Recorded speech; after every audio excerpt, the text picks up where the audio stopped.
Hi, my name is Michelle Duncan.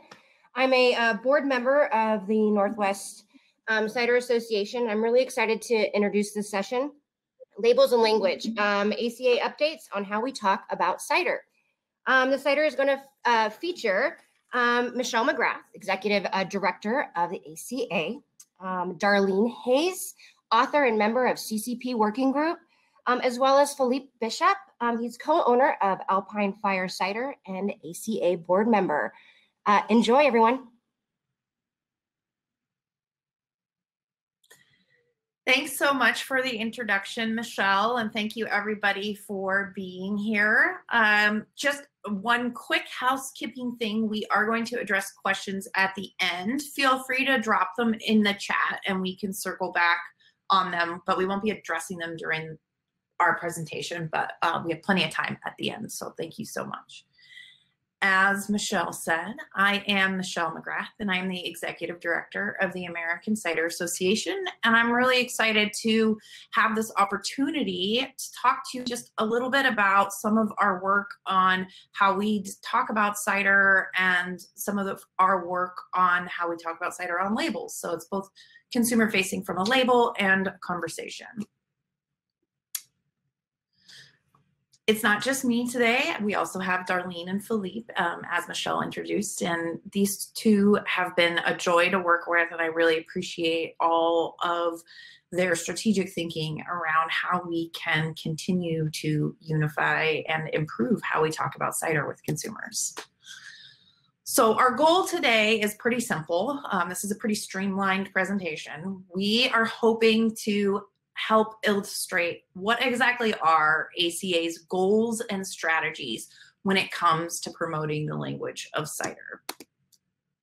We're going to address this in a few different parts. I'm going to just briefly remind folks who the ACA is. We're going to talk more specific about our goals as an association, both as an association and as it relates to labels and language. We'll give a little bit of background on some of our work there. We'll address some of the challenges, talk about our strategies, and we'll round out with a conversation about stakeholders and how you can help.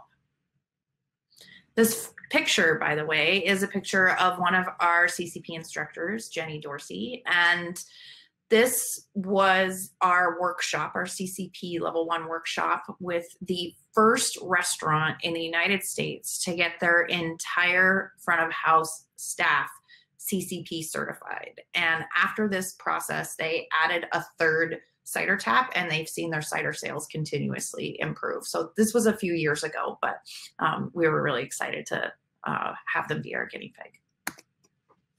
Okay, so just a quick reminder, who is the ACA? The American Cider Association is a 501c6 nonprofit trade group, and we represent cider and perry makers in the United States. Our mission is to grow a diverse and successful U.S. cider industry by providing valuable information, resources, and services to our members and by advocating on their behalf. Education and advocacy are the pillars of our theory of change in all that we do. And, you know, why language? Why is a trade association working on language? And really it's because we want to grow cider's share of the beverage alcohol market, and we think that honing in how we talk about cider will help us get there. There's always a lot of talk about you know, losing cider customers because their experience didn't match their expectations. That's one of the reasons that we're hoping to improve the way we talk about cider. So if you were able to attend ACA's membership meeting a couple weeks ago, you know that we have a new strategic plan that we're really excited about. We've been working on it for a few years, and it's really streamlined into 4 main goals. We are an advocacy organization first and foremost, so our primary goal is policy change. And believe it or not, a lot of our work in advocacy and policy change relates to how we talk about cider. And we'll dig into that a little bit more, but we have some active work on trying to make the language of cider more accessible and in some cases legal. And the long-term outcome of us working on that goal and the strategies to meet that goal are more cider drinkers. Our second goal is about more drinkers of all demographics for all styles of cider. And one of our short-term strategies for getting there is inclusive language and education. So talking about cider in a way that includes everybody. That is a broader language strategy as opposed to just how cider tastes on the surface. But when you dig a little bit deeper, there are actually some insights that sensory language is exclusionary in its nature. So, hopefully we'll be able to continue working with our anti-racism, equity, and inclusion committee to dive into how we can make sure the sensory language that we're using as a cider industry is inclusive. And also, this metric is not just about making sure that cider is accessible to all, but making sure that all cider is accessible.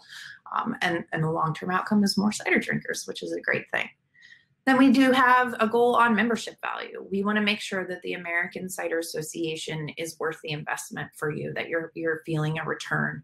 In the short term, that means that we're providing you with educational tools, and that's part of the value that you get with your membership. And the long-term outcome of that for you is hopefully more customers. And our fourth goal is about ACA being sustainable and growing our capacity. And one of our main strategies for that is to grow the CCP program.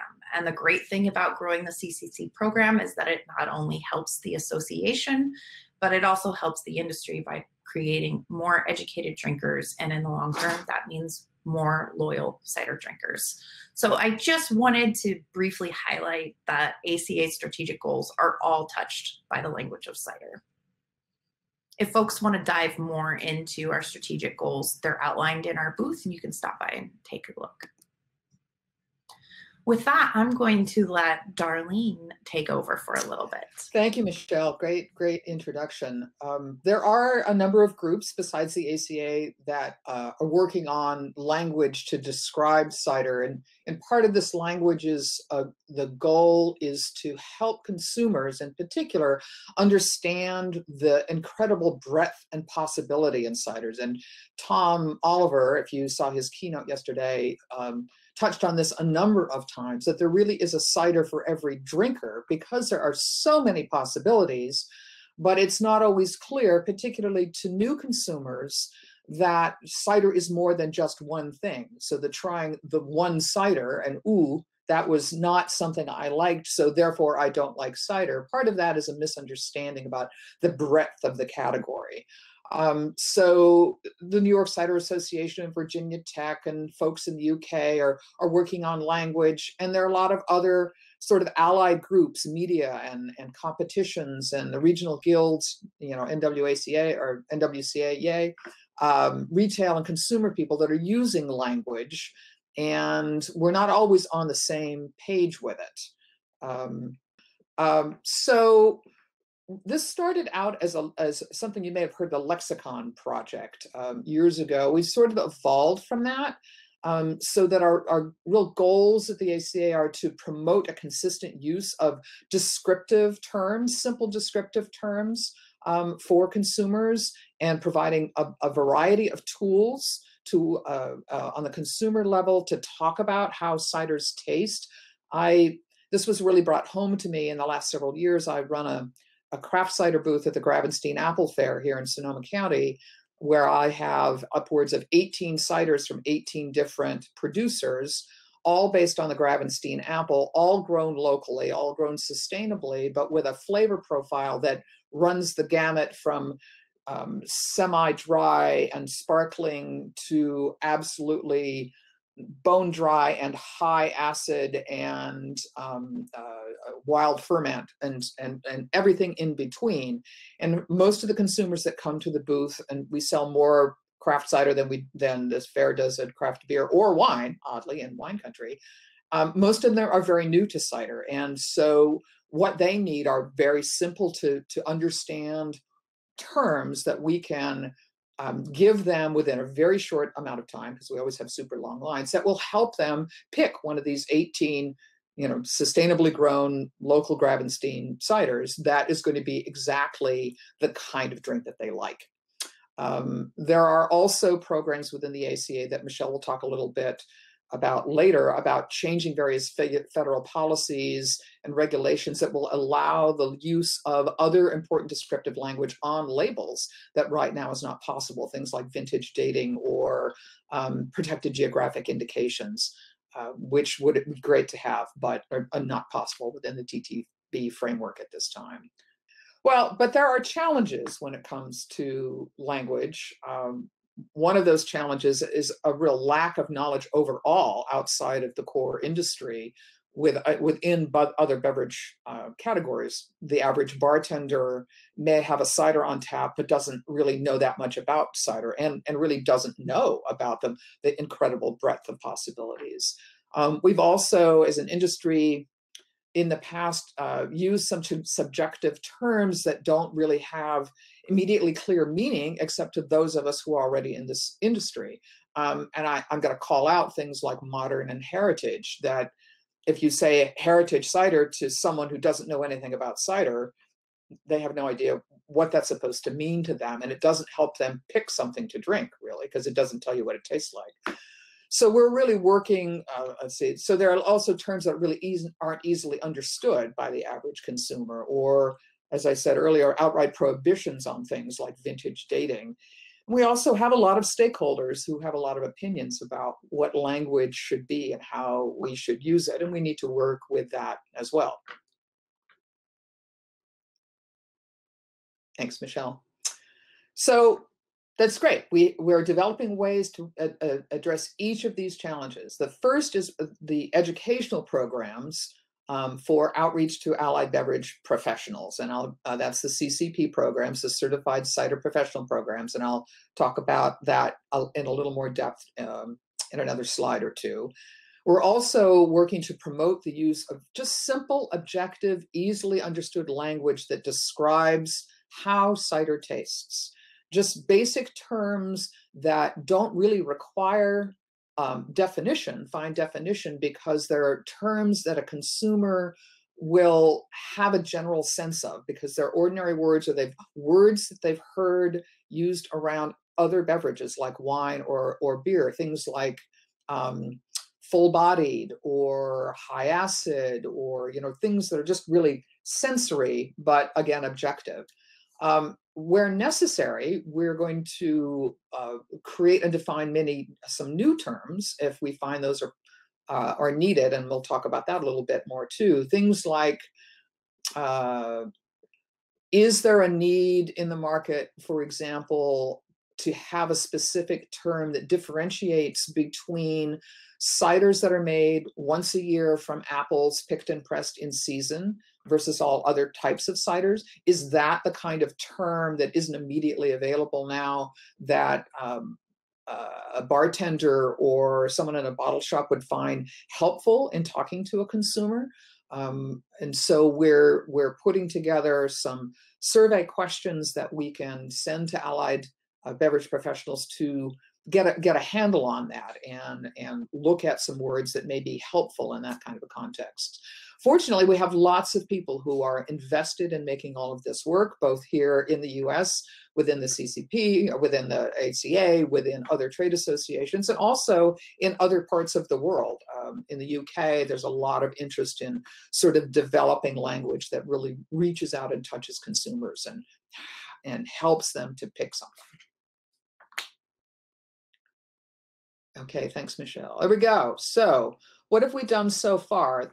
Well, if you may remember, we started out with the program where we had defined what we called cider styles. And there were more and more and more of them. And they had gotten to be a little bit complex. And unless you were already maybe a cider loyalist, they didn't necessarily resonate with a new consumer. So we decided to simplify a little bit and start with simple product categories as a base level. So a cider, 100% apples.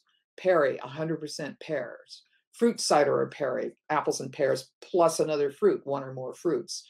botanical ciders or perries, apples and pears, plus other sort of plant materials that wouldn't generally be thought of as a fruit, like lemongrass or chili peppers or spices like cinnamon. And sort of a catch-all category, dessert cider for ice ciders and pommeaus and brandies, things that start with a cider or a perry and then have additional production choices made with them that sort of changes their nature.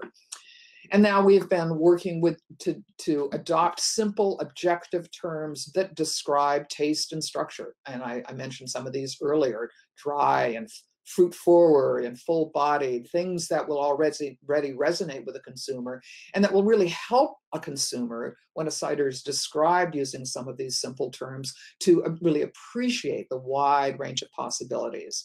And on top of that, this is where all of you come in, and you can add your unique language of your story around your business and what makes your ciders special in your eyes.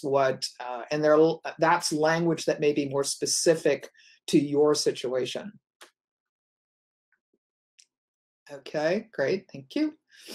Here's an example of, this is actually, I'm writing a series of articles both for my blog, allintocider.com, and also on Cidercraft that apply some of these kinds of simple language terms in describing a cider. So this is one I wrote recently on the Harrison apple.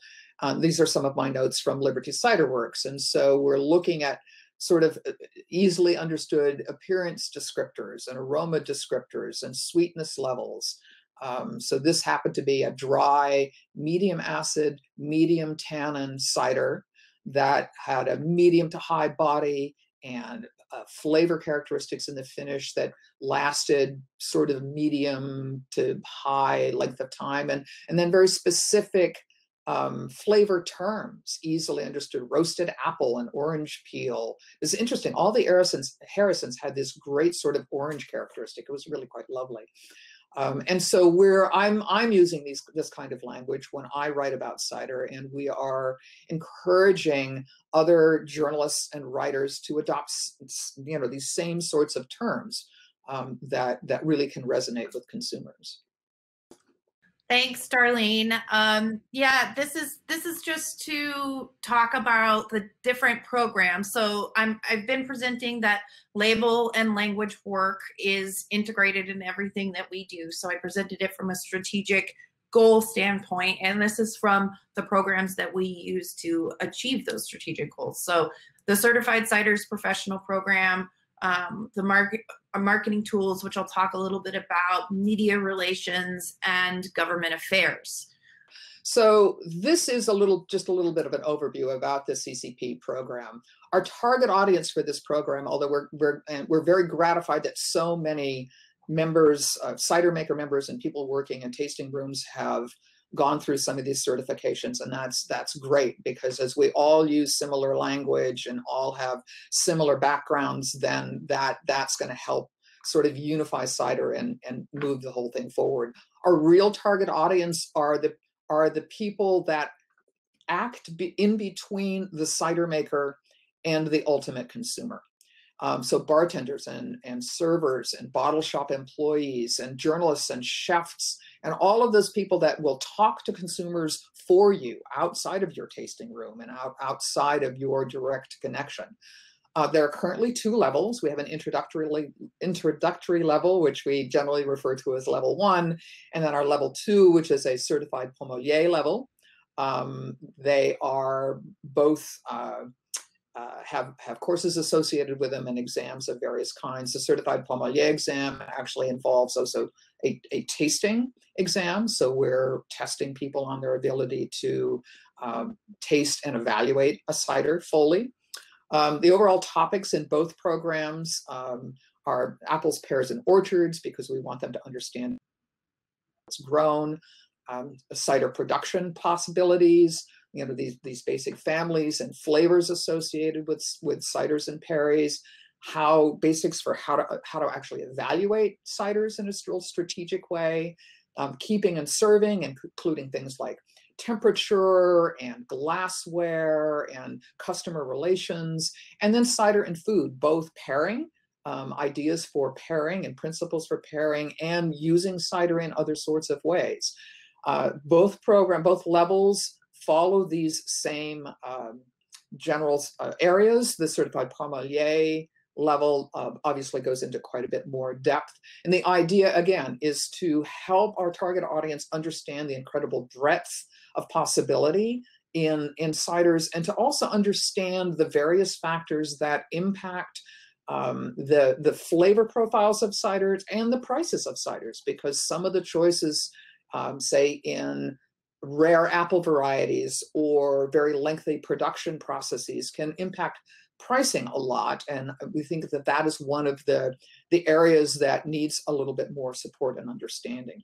We have been teaching courses in person up until last year, but we are on the verge of launching some online education, including it's a 2 or 3 hour presentation for the introductory level, and then some more specific targeted webinars for the various parts of the certified palmolier level. And we have produced a detailed study guide for the introductory level, which will replace the one that is currently available. And that should be available by the end of March. And I'm going to be writing a study guide, a book for the certified palmolier level, and that we hope will be done by the end of the year. Thank you. Thank you, Darlene. All right. So that's an overview of the CCP program. We could go much more in depth, but like I said, language touches a lot of what we do. So I'll talk briefly about our marketing and media relations. So we have a committee. The ACA has a lot of volunteer committees. Those are members like you that are helping shape and implement our programs. One of our committees is a membership marketing tools committee. So these are marketing professionals that work in the cider industry that are thinking about what tools do they wish that they had readily available that they don't, that a trade association could create. And sometimes that has to do with the language of cider. So we have 2 one-pagers. Probably many of you have seen them because the Northwest Cider Association is really great about using them at all of their events.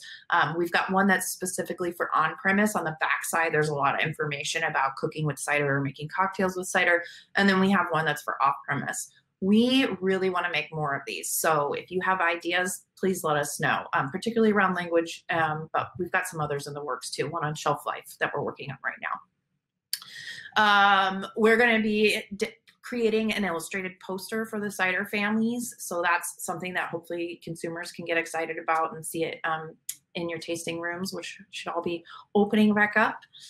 Our apple classes, carbonation, those are some of the ideas we have around, trying to illustrate in a easy to understand and graphic way the language of cider. We also will be doing cider social media shareable facts. So one of the interesting things about the American Cider Association's social media is it is for our members. So we have a partnership with Cider Culture, and Cider Culture is our official publication, and they are consumer facing. So we keep our channel specific to you guys, our members, so that we have an additional way to communicate with you. But sometimes we'll put out information that is shareable. So it's for you to share. And that could be information about, statistics that might be really enticing, but it could also be information about labels and language that might your social media followers who are customers might find engaging. And then this last one is journalist relationships. And sometimes this is me very nicely and politely emailing journalists to let them know that cider is not brewed. I've had many online publications corrected after I've emailed the journalist or the editor, so that's good. But a lot of times it's about interviews and, being able to diplomatically correct the journalists' misconceptions that are very apparent in the way they frame their questions. So That's one of them. And then story placement as well. Plate is an example of some of the story placement we've done on labels and language. They're a restaurant industry membership-based online publication.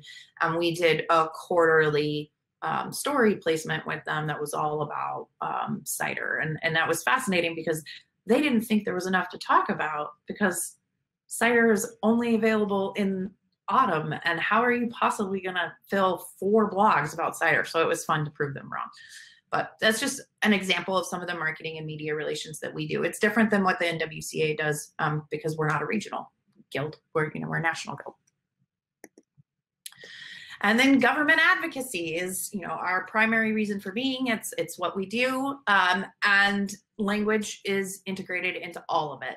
So compliance education, I'm really excited to be finally launching our compliance library. It'll be launching this June. We're going to be slowly putting out some of the materials that will be curated into the library soon. A good example is a one-pager we'll be putting on the website next week about when can you list an orchard on your cola. It seems crazy that you can't always list your orchard, but the truth is you can't. And so trying to help you understand when you can and when you can't, simply to avoid wasting time in the back and forth with your cola, but also to think about, okay, what are some of the other ways I can talk to my consumers about the orchard where these apples are coming from if it's not on my label. So that's an example of the compliance education materials and how it relates to language. There'll be other tax information and stuff like that too. But TTB relations is ongoing advocacy. The American Cider Association has very good relationships with the TTB. You've probably all met Susan Evans, the TTB liaison at CiderCon. They come to CiderCon every year. They bring several staff members. They listen to you at CiderCon. Sometimes it means they go back and batten down the hatches on some of the regulations, but they also take feedback. And recently it was a policy change around packaging, not around language. But when you read the TTB's comments about why they made the change, it was because of unified, overwhelming input from cider makers. So I think that the next thing that I'll talk about, we can continue to have that unified voice, and that means we can make change.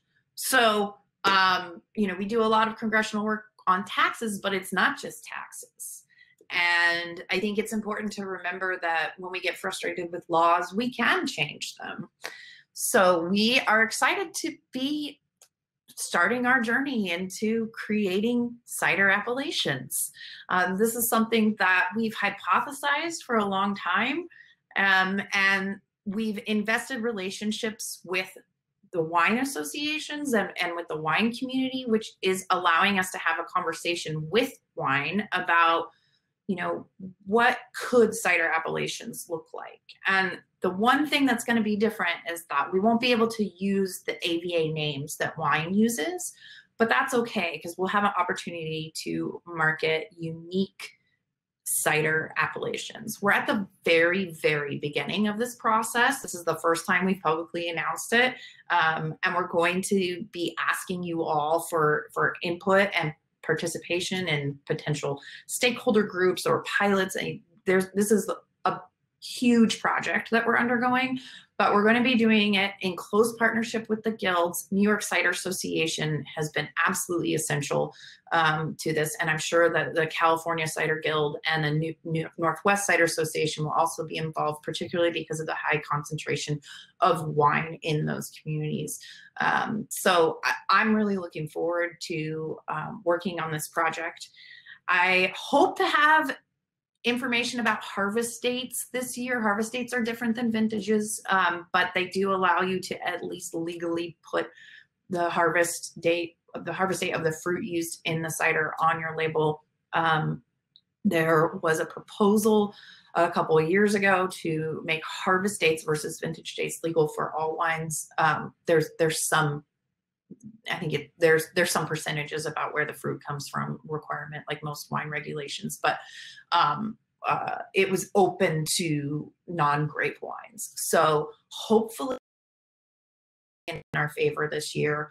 Like I said, they've been very receptive to the overwhelming feedback, and we provided many, many comments in support of harvest dates at the time. So harvest dates and cider appellations are two exciting areas where we're working closely with the TTB and other government agencies on labels and language.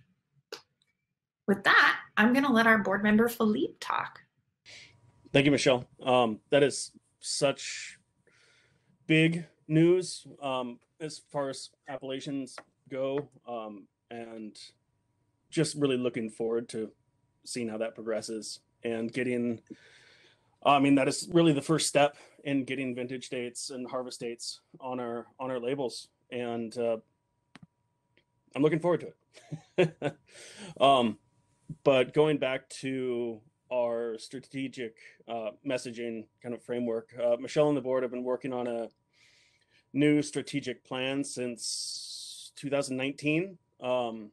We have outlined a new direction for the ACA to be engaged in more efforts to educate consumers, as well as allied trade partners, in early conversations about how to frame that education. All the board members that were present, representing various different styles, business models, regions, all agreed upon a few key messages. And that was diversity, apples, land, food. The cider, as far as diversity goes, the cider category is extremely diverse. Well, yeah. There is a cider for everyone. For those who say they don't like cider, they just haven't found one they like yet. One of our goals is to make the language around cider more inclusive and help consumers keep searching for the one that they like, instead of just thinking, oh, I've tried it, all cider is the same, I'm gonna go have a seltzer. The land, this directly ties in with the appellations. Being cider makers, you know, we're all connected deeply to the land. It's where all of our fruit is grown. It impacts us more ways than we could ever imagine. We can't do this without respecting and caring for the environment. Cider is apples, of course. And I wanted to share a story. A few years ago, I was working with a chef, and we were coming up with we were like doing a presentation for a class, and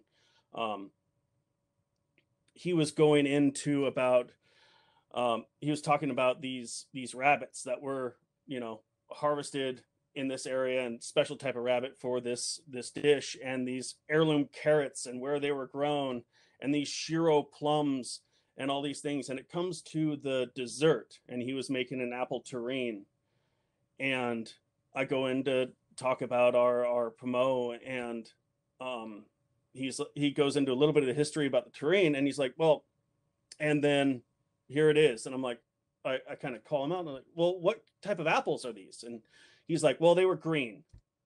I'm like, you're doing a cider pairing class, and that's all you connect? And we just kind of moved on from there. But it made me realize that it's not just cider that people are having troubles with. It is the apple itself. Cider is apples. We can't move forward without the industry understanding all apples are different, and we need to educate people around all the different aspects of what we do. And, you know, cider is food. Apples are food. Cider is ultimately the best thing to pair with food, in my opinion, and others as well. But we just want to help people revision what cider can be and move on, move forward, sell more cider. If you have more questions about the strategic messaging and our strategic plan, we'll be in the ACA booth following this in the trade show session. Stop by and we'll ask questions. If you're wondering how to help, we have a, well, right now we are collecting allied trade partners, names of restaurants or names of buyers and restaurants, restaurant owners, bottle shop buyers, really anybody that is connected with the industry, but not necessarily cider is their focus. We have some questions that we would like to ask them. And this is the easiest way to get involved is let me know and I'll send you a link to a form, a Google form, and we would love for you to connect them with this Google form so we can connect with these buyers and ask them what they think about cider and what they think about terms that the CCP and other language terms like harvest driven, how will that help their industry and help sell more cider? Another step is to support consumer facing, well, support your staff on the consumer facing side to be CCP certified. The more people who are trained up, the better. I mean, with 2,000 members, it's a great start, but there's a lot more. Tell your accounts, wholesalers, importers, anybody that is selling your cider about the CCP programs.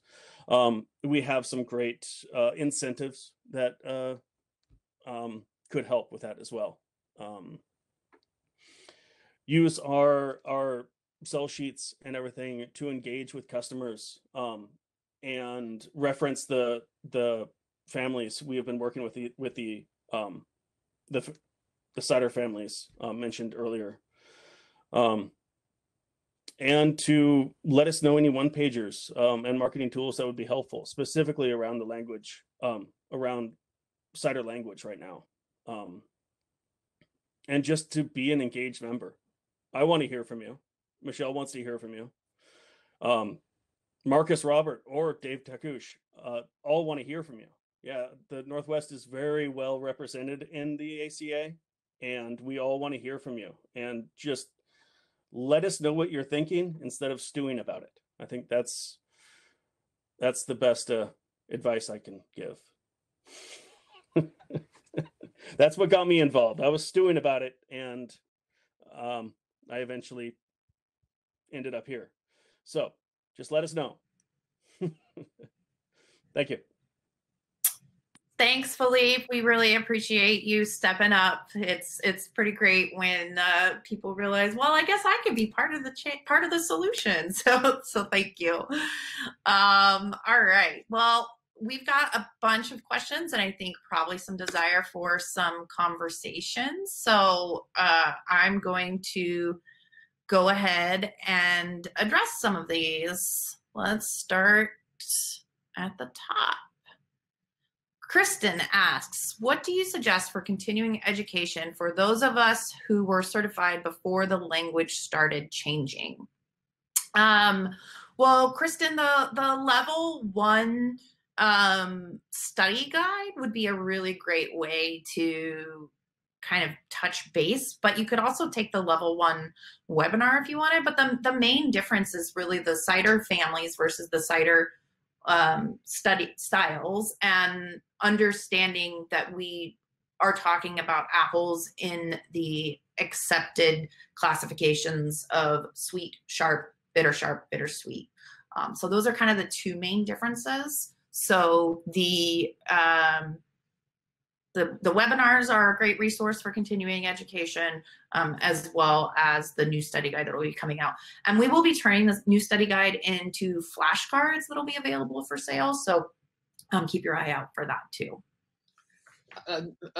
I should also note, Michelle, that the structured sensory evaluation sheet that we're using for training and tasting at the level 2 is actually available on the ACA website that has that sort of basic flavor and structure language that we've been working with. So that's already sitting there. Well, and that's a really good point. Like Kristen, the next step is certified Pomalier. Like, let's do it. Let's go for it. I think you could be the gorgeous first certified Pomalier. I like the ring to that. Okay, just a comment from Mark Williams. Compliance library would be a huge help for newbies. Yeah, that's exactly. I mean, but it's not only newbies, Mark. Like the regulations sometimes just feel nonsensical, and people who have been in this business for a long, long time don't fully understand them. They're complicated. You know, like getting orchard on labels is a really good example. Those rules have been in place for a really, really long time, but they're so confusing and not really apparent on the TTB's website unless you're really digging for it. So hopefully we can make some of that stuff more available on our website. Okay. Beth has some comments about the 7% break, and I just want to address them. So she's asking, is there any movement desire to get rid of the 7% TTB FDA label break? So as you know, ciders over 7%, their labels are regulated by the TTB, and ciders under 7%, their labels are regulated by the FDA. That divide comes from the Federal Alcohol Act, which was around prohibition, so it's very, very old, and it impacts all wine. So wine under 7%, which there isn't a lot of yet, but looking at consumer trends, there will be. There isn't a whole lot of wine that isn't regulated by the TTB. But then Beth talks about that the consumers expect labeling similar to all. I have a little bit of issue with just the way it's presented, because it's presented that cider under 7% is not quality and cider over 7% is quality, and we just know that that's not true. So I just want to say that you know, the cideries under 7% do have more freedom when it comes to things like appellation and you know, geographic indicators and some of those things that the FDA is not really regulating, and the TTB is, and I totally understand how that is frustrating, and that's one of the reasons that we're trying to make sure that some of these things that are really helpful when we're talking about ciders over 7% that tend to be made in an orchard-based model, we're working really hard to make those more accessible to those producers. But changing the 7% line is not the way to get there. Like working with the existing policies and working with the wine industry to make sure that they're reflected. And there are, like, if you're a wine producer and you're using, you know, non-estate, non-single varietal grapes, there's a whole lot of labeling regulations that prohibit you from putting things on your label. So I think that wine is, if not more, wine is more prohibited in what they can put on their label, which is crazy because we're very prohibited. What is the ACA's familiarity opinion of other existing cider style definitions? Coming from the brewing industry, I'm most familiar with the BJCP style guides, which includes their cider and mead guide. Yeah, so they actually have a new, I'm surprised to see this 2015 mention in the URL, because BJCP has a new cider judge program, and they modeled the cider judge program off of some of their earlier styles, off of conversations with the TTB. Those styles are, you know, maybe necessary for competitions, but we're not a competition. We're not working to create competition guidelines. Competitions are not consumer facing. I mean, the awards are consumer facing, but the competition definitions are not a consumer tool. So competitions can do their thing, but they're not really our target audience.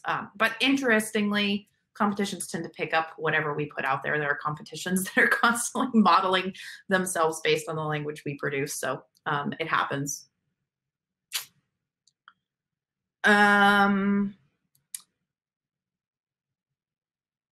Someone asks, where can we read the pieces about single varietals? Darlene, you want to drop your blog link? Already have. So there's a long form, because I love words, tend to be wordy. So there's like a really long version with probably more history than you ever want to know on my blog, allintocider.com. And then Cidercraft is publishing an edited down version on cidercraftmag.com. So I'm putting up one a month, and they're publishing the shortened version a week or so later. So both of those places. Beth, I just want to address your comment that you said that you did not mean to suggest that cider under 7% was not good. And I'm sorry if I misinterpreted it. Just one of the things at ACA that we're always trying to promote is that it doesn't matter if your cider is made from 100% Macintosh and is 5%, it can still be a really high quality standard by objective measures. So that's just one of our talking points. Okay. Do you have recommendations on language of Drysweet? We use semi-dry and off-dry, but consumers still have a hard time finding what they may like with our language because their definition of sweet is different than ours. Darlene, I think you're a good person to address this.